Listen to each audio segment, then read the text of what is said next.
Quand on regarde les films de la saga Harry Potter, une chose saute aux yeux, les allusions à la vie de Margot et Corentin. Et oui, Harry Potter est l'anagramme parfait de Tora Priert, ce qui veut dire Margot et Corentin, en fourche-langue, la langue des serpents dans le monde des sorciers. Et si Harry Potter n'était qu'un complot de ces deux individus? Déjà, le symbole de la ville de Lyon, ville d'où viennent nos comploteurs, il ne vous rappelle rien? Bien vu, l'écusson de Gryffondor, la maison principale du film. Et si nous rapprochons ces deux symboles, que pourrons-nous voir? Un A, comme le A de artillère. De plus, dans Harry Potter et la Chambre des Secrets, Harry affronte le basilic, une allusion à la basilique de Fourvière, encore une référence à la ville de Lyon. Vous voulez d'autres preuves? Margot a peur des serpents. Et dans le film, qui sont les méchants? Ceux de la maison Serpentard, comme par hasard. D'ailleurs, quelle est la couleur de leur blason? Vert, comme Saint-Étienne, bah voyons.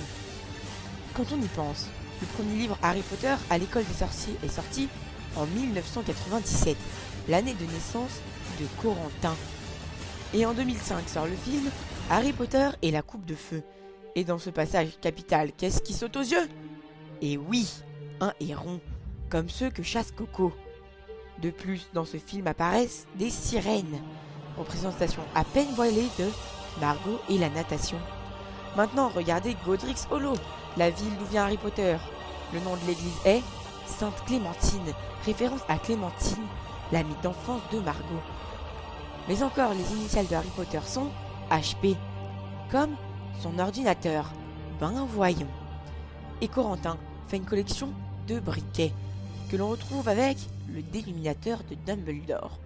De plus, il adore jouer à différents jeux de ballon, que l'on retrouve au Quidditch. Et qui joue au Quidditch? Dubois. Et il ne vous rappelle personne? Mais si, Maxime, le petit copain de Margot.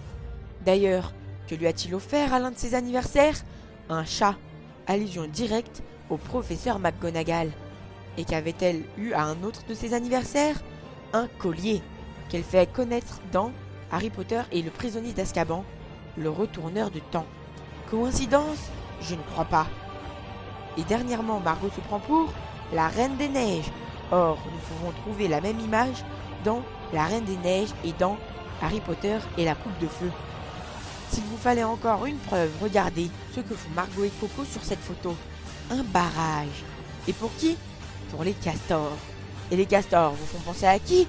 Évidemment, au roi des castors, Neville Londubat. Maintenant, vous ne pourrez pas dire que vous ne saviez pas.